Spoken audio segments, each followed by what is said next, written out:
A royal protection officer watches through a palace window as Queen Consort Camilla leads young Prince George into a private study. She closes the door.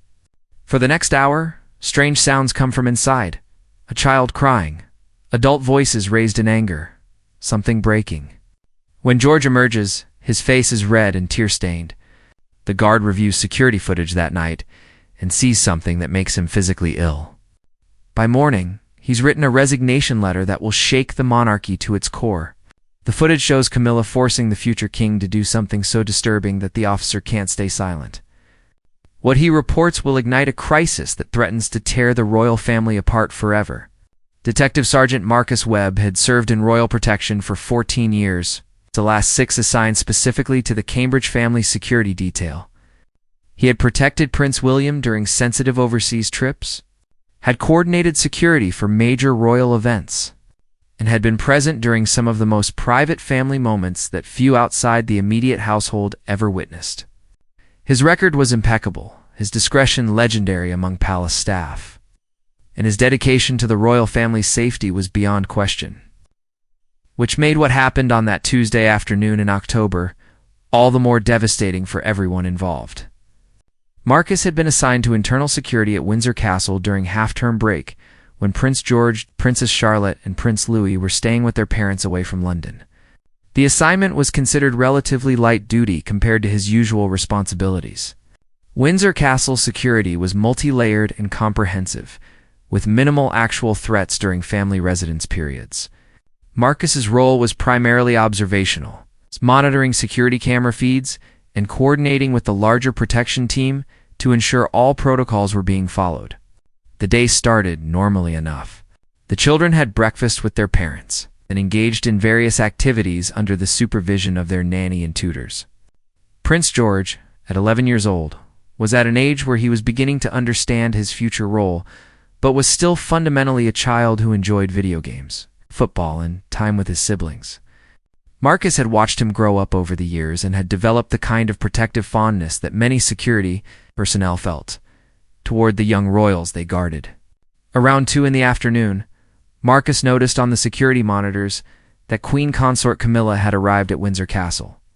This was not particularly unusual, as she occasionally visited when King Charles was engaged elsewhere, and she wanted to spend time with family.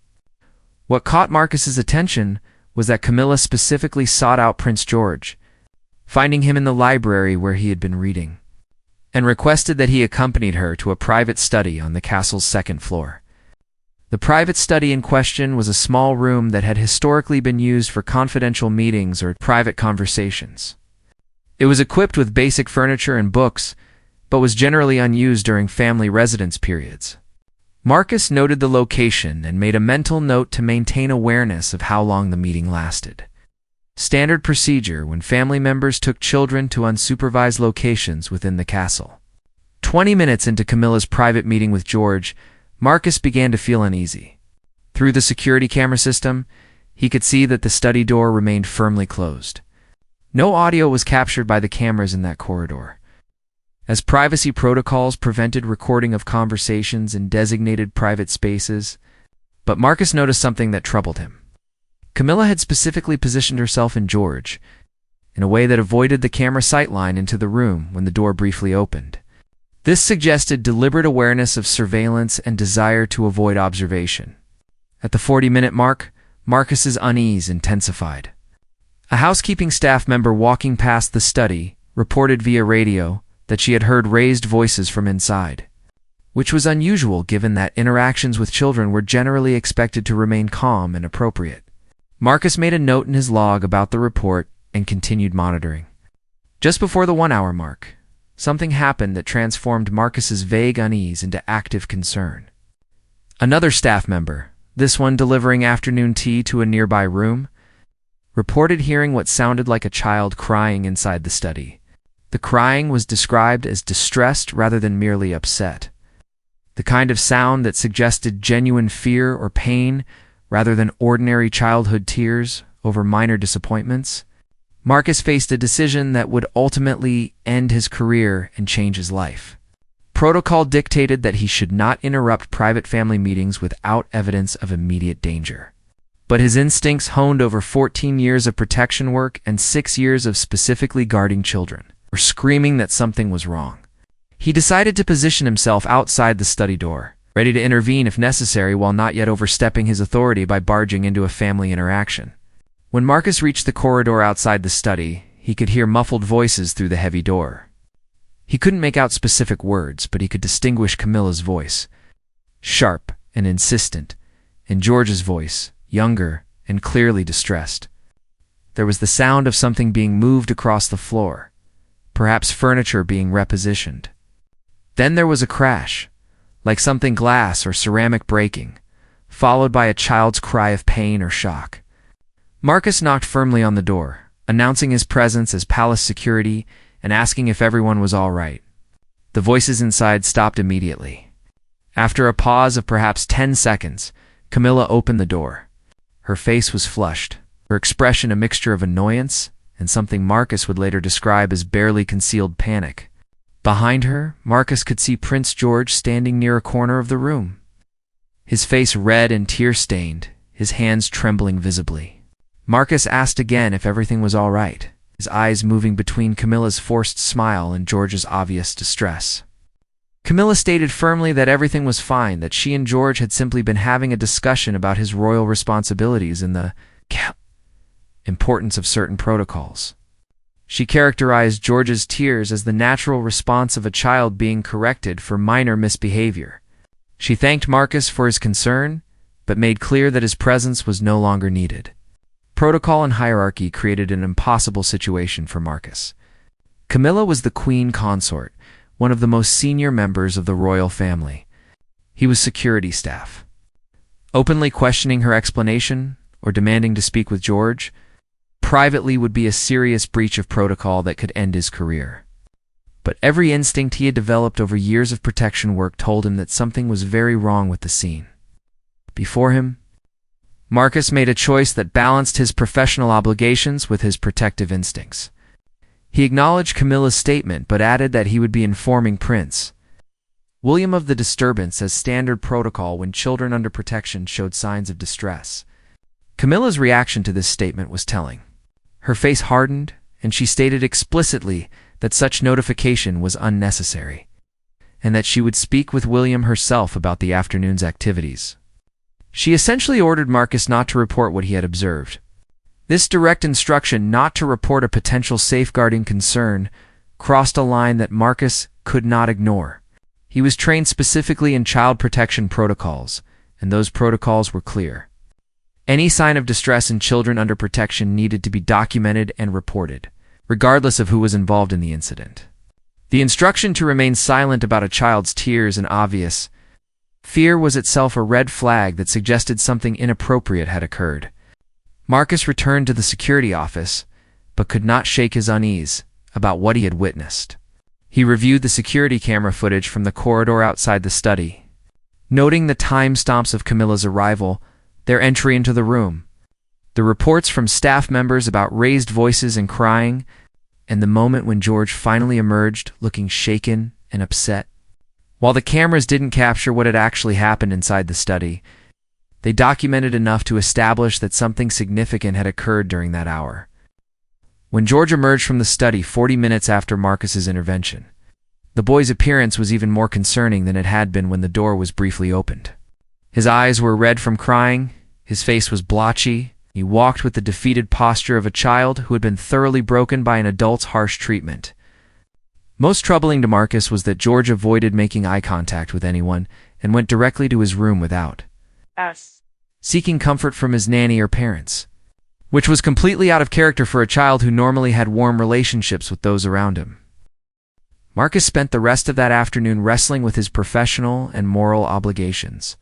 The protocols were clear about reporting safeguarding concerns, but those protocols assumed the person causing potential harm was not a senior member of the royal family.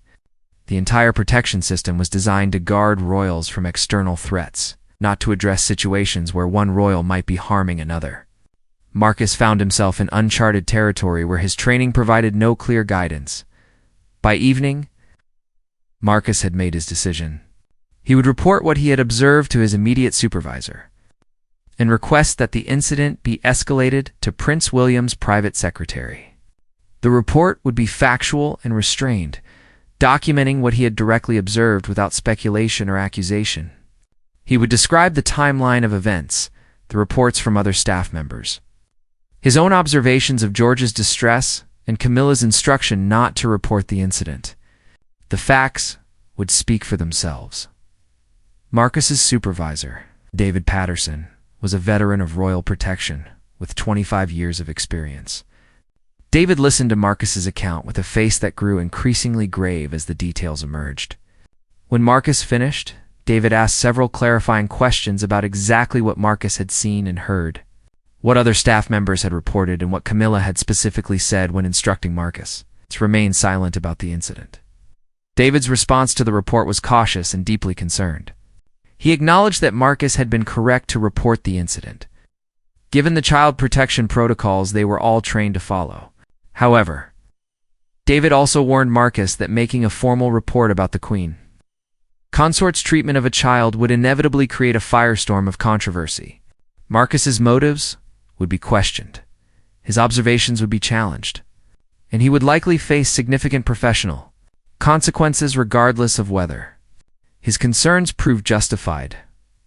Marcus appreciated the warning, but stated firmly that he could not in good conscience ignore what he had witnessed.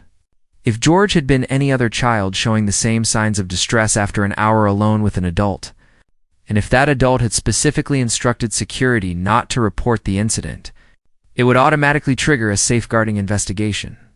The fact that the child was a prince and the adult was the Queen Consort did not change the fundamental obligation. To ensure the child's well-being, David made the call to Prince William's private secretary, Edward Harrison, that evening. Edward listened to David's carefully worded summary of Marcus's report, asked several questions about the specifics, and stated that he would inform Prince William immediately.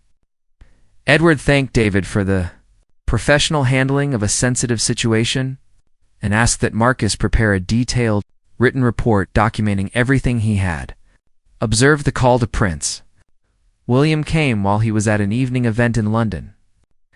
Edward waited until William had a private moment between official duties, then informed him that there had been an incident at Windsor involving Prince George and the Queen Consort. Edward's phrasing was carefully neutral, but William immediately picked up on the seriousness from his secretary's tone. William excused himself from the event and took a secure call in a private room where Edward could provide full details. Edward's account of Marcus's report made William go completely still. The description of George being taken to a private room, the sounds of distress reported by staff, the child's tear-stained face and trembling hands, and most significantly, Camilla's instruction to security not to report the incident, all of it triggered every protective instinct William had as a father.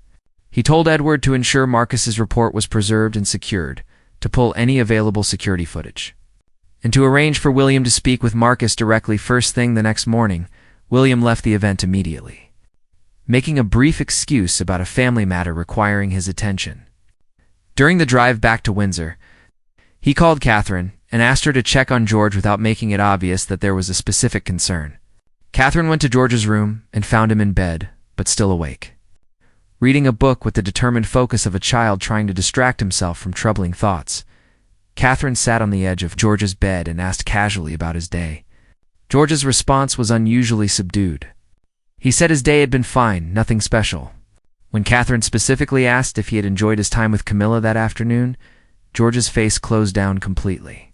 He stated briefly that it had been educational, and then returned his attention to his book with body language that clearly signaled he did not want to discuss it further. Catherine's maternal instincts immediately recognized that something was very wrong. George was normally an open child who shared his thoughts and experiences readily with his parents. This withdrawal and clear reluctance to discuss the afternoon with Camilla was completely out of character.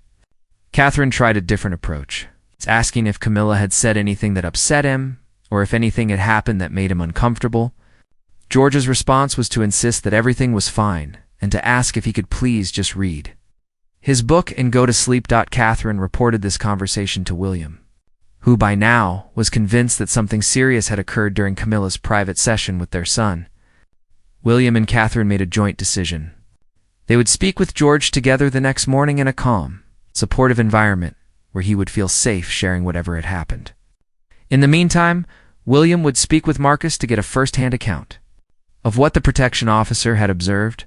The meeting between William and Marcus took place at 7 the next morning in a private office at Windsor Castle.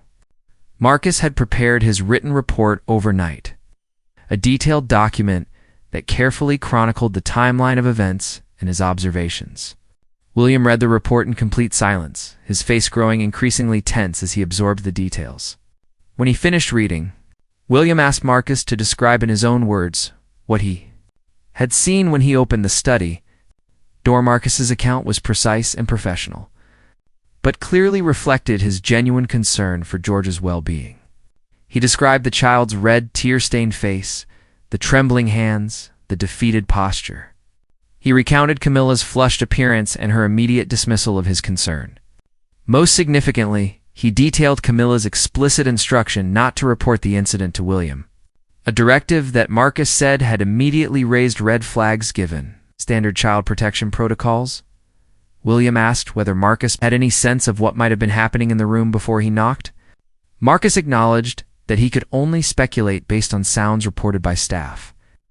But those sounds had included raised voices, crying, and something breaking.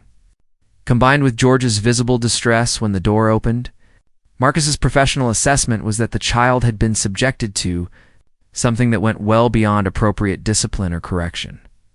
William thanked Marcus for his professionalism and for following proper reporting protocols. Despite the difficult position it placed him in, William also asked a question that revealed his understanding of the sacrifice Marcus was making. He asked whether Marcus understood that making this report would likely end his career in royal protection. As Camilla would undoubtedly view it as a betrayal and would demand consequences, Marcus acknowledged that he understood the personal cost, but that some things were more important than career considerations. Ensuring the safety and well-being of children was one of those things.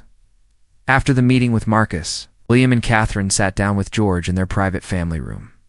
They explained gently that they were aware something had happened with Camilla the previous afternoon and that they needed George to tell them honestly about it.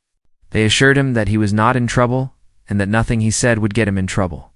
They simply needed to understand what had occurred so they could ensure he was safe and supported. George's resistance to discussing the incident was immediate and strong. He insisted again that nothing bad had happened, that Camilla had just been teaching him about being a future king. But his body language contradicted his words. He wouldn't make eye contact, his hands fidgeted nervously, and his voice carried an undertone of fear that both parents recognized immediately. Catherine took George's hands gently and told him that whatever Camilla had said or done, whatever she had told him to keep secret, he could tell them. Some adults tried to make children keep secrets about things that weren't right, and those secrets were exactly the kind that needed to be shared with parents. George's eyes filled with tears at these words, and the dam of his resistance finally broke. What George described over the next 20 minutes made both parents struggle to contain their anger and maintain the calm, supportive presence their son needed. According to George, Camilla had called the private meeting under the pretense of wanting to share important lessons about royal responsibility. But once the door was closed, the session had turned into something very different.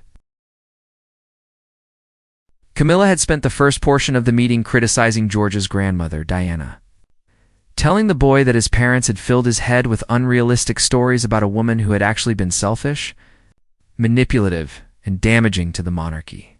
She told George that his destiny as future king required him to understand the truth about Diana rather than believing the fairy tale version his parents had shared. Asterisk.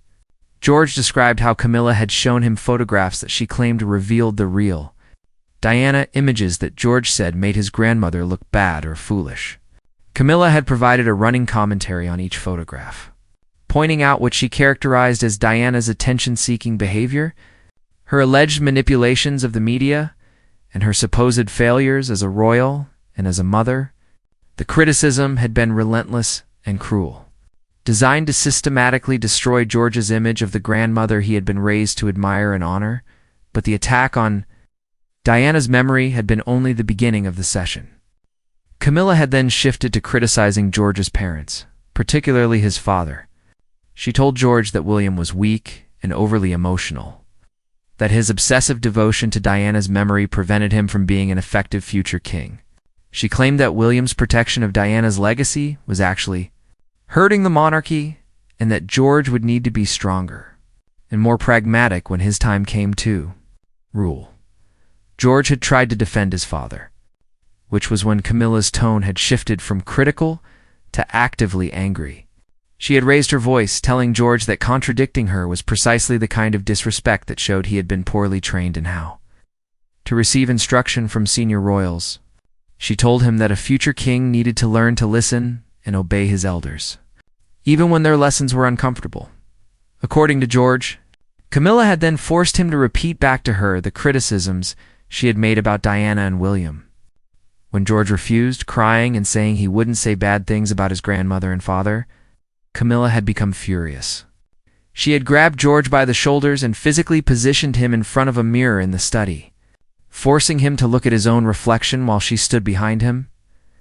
The next part of George's account was what had caused Marcus Webb to ultimately resign from royal protection. Camilla had told George, while forcing him to look at himself in the mirror, that he carried bad blood from Diana's side of the family. She said that Diana had been emotionally unstable, and that this instability was genetic, something that ran in George's veins whether he wanted to acknowledge it or not. She told him that his tears and emotional reactions to her lessons proved that he had inherited Diana's weakness. Camilla had then given George what she called an exercise in royal discipline. She made him stand in front of the mirror and repeat, over and over, phrases she dictated to him. According to George, he had been forced to say things like, "I will not be weak like my grandmother. I will listen to my elders, and I will serve the monarchy above my personal feelings." Each time George refused or broke down crying, Camilla would raise her voice and demand he start again from the beginning. At some point during this exercise, George had knocked over a vase on a nearby table, either deliberately in frustration or accidentally because his hands were shaking so badly. The crash of breaking glass had been what the staff member in the corridor had heard. Camilla's response to the broken vase had been to tell George that this was exactly the kind of clumsy, emotional behavior she was trying to correct in him. She had made him pick up the broken pieces with his bare hands, resulting in a small cut on his finger that he showed his parents. The session had only ended when Marcus knocked on the door. According to George, Camilla had quickly changed her demeanor when she realized someone was outside. She had told George in a harsh whisper that if he told anyone what had happened in the study, she would make sure he was punished severely. She specifically threatened that she would tell his grandfather, King Charles, that George had been disrespectful and destructive, which would result in consequences George would regret. Camilla's final instruction to George before opening the door had been to smile and act as if everything was fine. When he couldn't manage to smile convincingly, she had told him to at least stop crying and compose himself. The tear-stained face and trembling hands that Marcus had observed were the result of George's desperate attempt to comply with Camilla's orders while still being overwhelmed by the emotional trauma of what he had just endured. William and Catherine listened to their son's account with carefully controlled faces, not wanting to frighten George further with displays of the rage they were both feeling. When George finished his story, William pulled his son into a tight embrace and told him that nothing Camilla had said was true. Diana had been a wonderful person and an amazing mother. William was not weak for loving and missing her, and George absolutely did not carry any bad blood or inherit any weakness. What Camilla had done was wrong, cruel, and would never be allowed to happen again. Catherine asked George why he hadn't come to them immediately after leaving the study. George's answer revealed the psychological manipulation Camilla had employed. He said he had been afraid that telling his parents would get him in trouble, that Camilla had been very convincing when she described how King Charles would react if George reported their conversation. Camilla had portrayed herself as trying to help George become a better future king, and had suggested that his parents wouldn't understand because they were too emotional about Diana to think clearly about what George needed to learn. William made several immediate decisions about how to handle this situation. First, George would have no further unsupervised contact with Camilla under any circumstances. Second, William would be documenting everything George had described and would be consulting with child welfare experts about whether Camilla's behavior constituted psychological abuse. Third, William would be confronting Camilla directly about what she had done, and that confrontation would be witnessed and documented. Finally, William would be informing his father, King Charles, about the incident. Though he held little hope that Charles would respond, appropriately given his history of defending Camilla regardless of her behavior, the confrontation with Camilla was scheduled for that afternoon at Windsor Castle. William insisted that it take place in a room with security cameras, the palace officials be present as witnesses, and that everything be documented. Camilla arrived expecting what she apparently thought would be a routine family discussion, but her expression changed when she saw the formal setup with the Lord Chamberlain and head of security present. William's approach to the confrontation was coldly methodical. He stated that he had spoken with Prince George about the private session they had held the previous afternoon, and that George had provided a detailed account of what had occurred.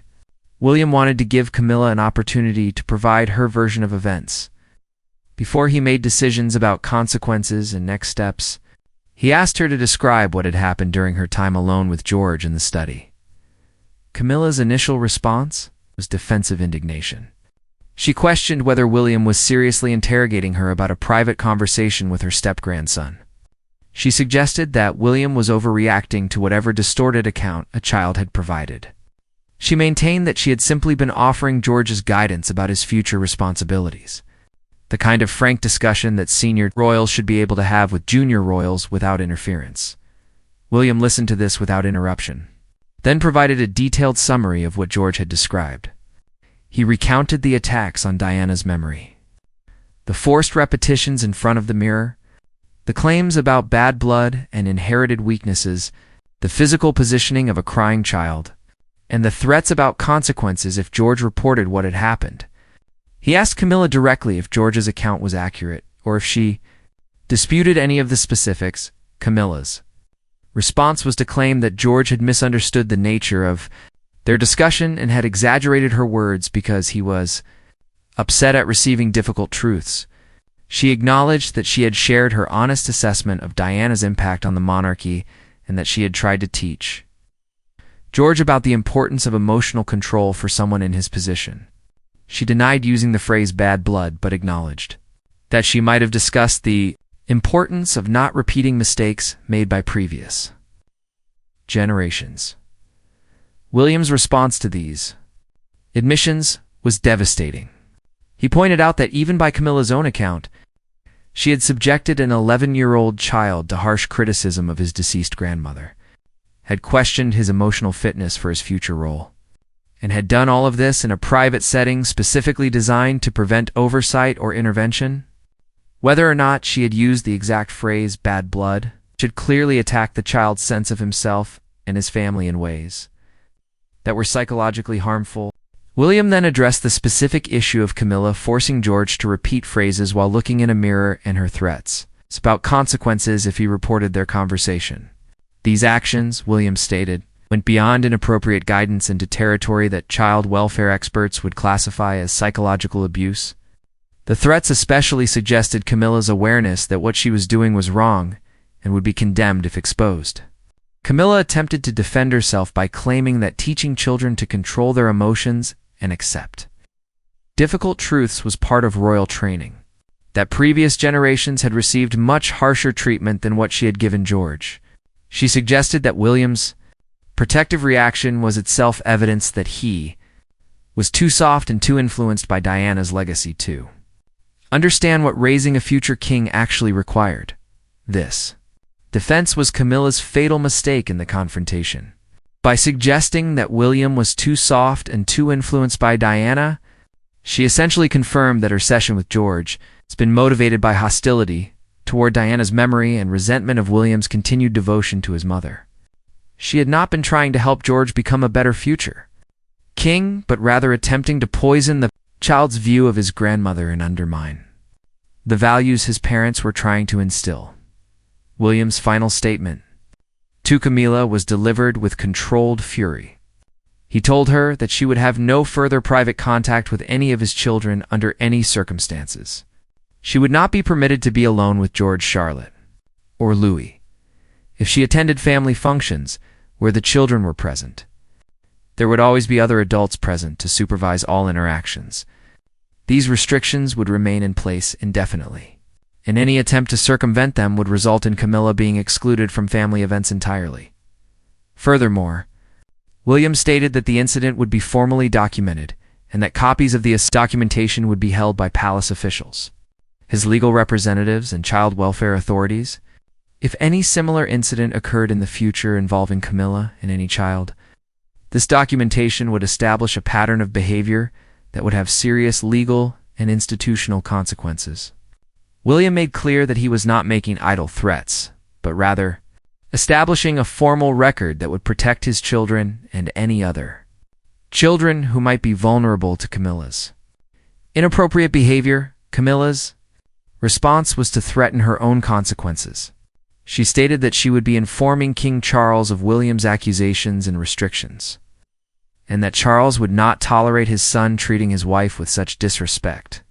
She suggested that William was jeopardizing his relationship with his father and potentially his position as heir. By making such serious allegations against the Queen Consort, the implicit message was clear: back down or face consequences from the king.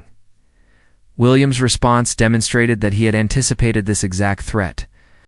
He told Camilla that he had already prepared a full briefing for his father, including George's account, witness statements from security personnel, and expert assessments of the psychological impact of what George had described. Charles would be receiving this information regardless of what Camilla told him. William was not asking permission to protect his children, but rather informing relevant parties of decisions. He had already made the meeting, ended with Camilla leaving in obvious fury and William remaining behind to debrief with the officials who had witnessed the confrontation. The Lord Chamberlain expressed quiet support for William's handling of the situation, noting that protecting children from psychological harm was paramount regardless of who was causing that harm. The head of security confirmed that all protocols had been properly followed and that the documentation was comprehensive and secure. But the immediate crisis was only the beginning of a longer aftermath that would reshape family relationships and have unexpected consequences for those involved. Marcus Webb, the protection officer whose report had initiated the entire sequence of events, found himself at the center of a storm he had not anticipated. Within days of the confrontation between William and Camilla, word had spread through the palace staff about what had occurred. While the specific details remained confidential, the general outline of events was known to enough people that speculation was rampant. Marcus became associated in many people's minds with having reported on the Queen Consort, and opinions about his actions divided sharply. Some staff members praised Marcus privately for following proper child protection protocols regardless of the personal and professional risks.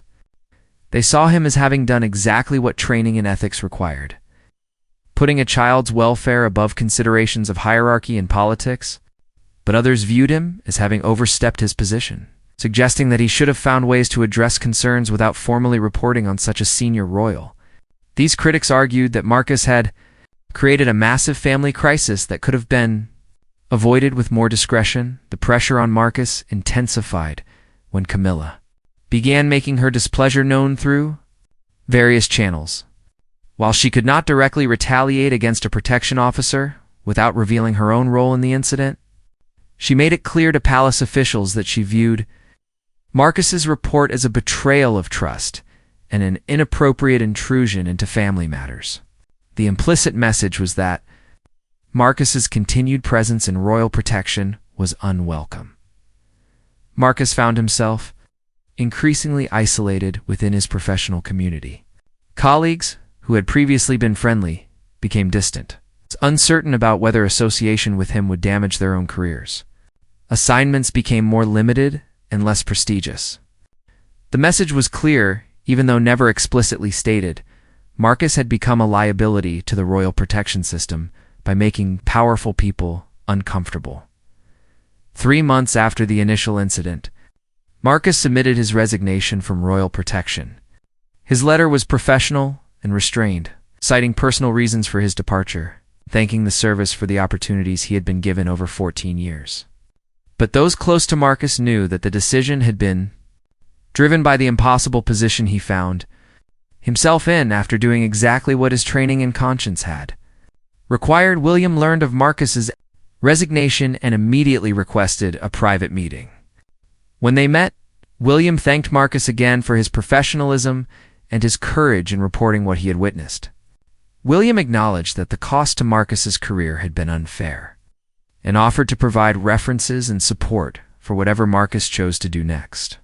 More significantly, William told Marcus that his actions had protected Prince George from ongoing psychological harm and had established documentation that would prevent future incidents. That protection was worth any professional or political complications it had created. Marcus told William that he had no regrets about making the report. Despite the career consequences, some things were more important than professional advancement or institutional politics. Ensuring that children were safe from psychological abuse was one of those things. If making that report meant ending his career in royal protection, then so be it. His conscience was clear, and he could live with the professional cost far more easily than he could have lived with remaining silent about a child in distress. The conversation between William and Marcus took place in the same private office where they had first discussed the incident months earlier. William shared that George was doing well, that he had received counseling to process what had happened with Camilla, and that he showed no lasting psychological damage. The quick intervention after Marcus's report had prevented the incident from becoming a sustained pattern of abuse that could have had far more serious consequences. William also revealed something that Marcus had not known. The incident with George had not been the first time Camilla had behaved inappropriately with children in the family. There had been previous complaints from palace staff about her harsh treatment of junior royals. But those incidents had been dismissed or minimized by officials who were reluctant to create conflict with the queen consort. Marcus's detailed report and the formal documentation it generated had finally created an official record that could not be easily dismissed. This revelation made Marcus's sacrifice feel more meaningful. His report had not just protected Prince George, it had also established accountability that would hopefully prevent Camilla from targeting other vulnerable children in the family. The documentation William had created based on Marcus's initial report and George's subsequent account would serve as a permanent record that Camilla's behavior had been officially identified as harmful and inappropriate.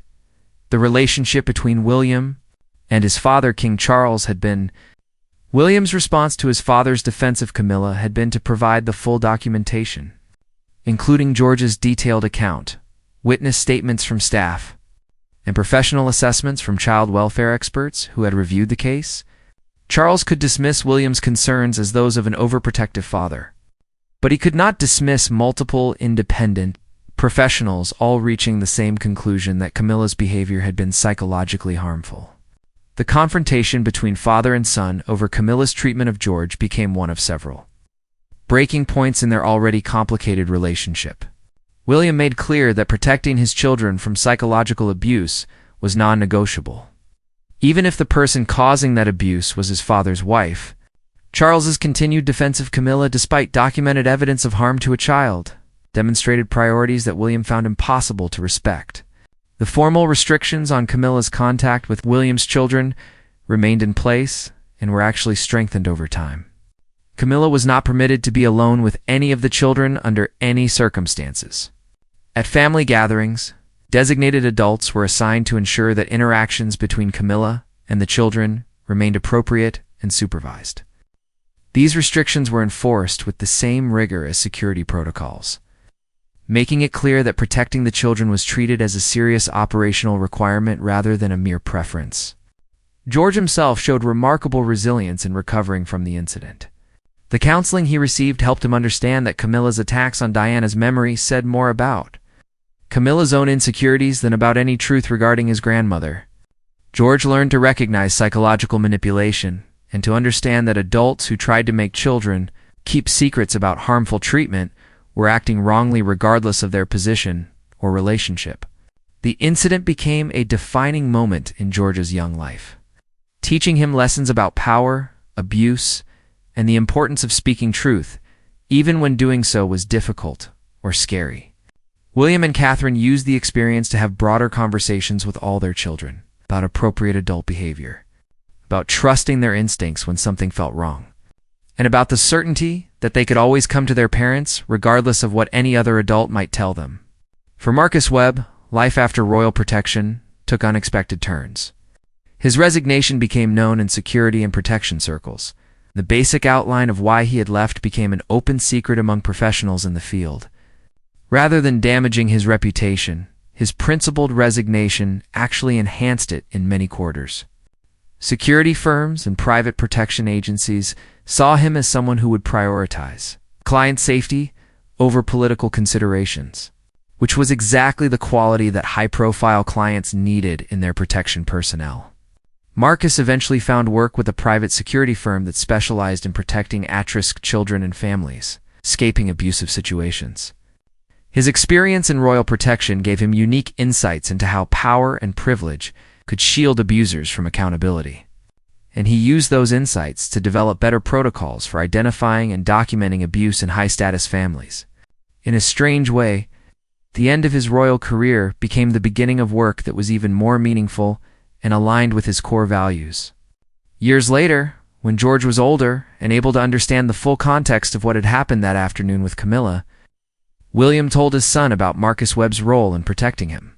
He explained that Marcus had risked and ultimately sacrificed his career by insisting that George's welfare mattered more than institutional politics or fear of powerful people. George asked if he could meet Marcus to thank him personally, and William arranged a private meeting where the future king could express gratitude to the man who had protected him when he was vulnerable. That meeting between an older Prince George and Marcus Webb was emotional and meaningful for both parties. George told Marcus that knowing someone had cared enough to sacrifice a career for his protection had helped him understand the kind of leader he wanted to be someday. When George eventually became king, he wanted to create systems that protected vulnerable people regardless of who was causing them harm. Marcus told George that seeing him healthy and confident made every professional cost worthwhile. The incident left permanent marks on the royal family dynamics. The rift between William and Camilla never healed, maintained through decades at a careful distance defined by formal courtesy and complete lack of trust. Charles's defense of his wife, despite documented harm to his grandson, created wounds in his relationship with William that influenced their interactions for years. And the security and child protection protocols throughout royal households were strengthened to ensure that no child would again be left vulnerable to psychological abuse from a family member. Marcus Webb's resignation letter, submitted 3 months after first reporting Prince George's distress, ended with a simple statement that captured the essence of why he had made the choices he did. Some things matter more than careers or institutions. Protecting children from harm is one of those things. I have no regrets. That letter became a teaching tool in protection training programs. An example of how professional ethics sometimes required sacrifice, but that such sacrifice was the price of integrity. In a field where vulnerable people depended on those who claimed to protect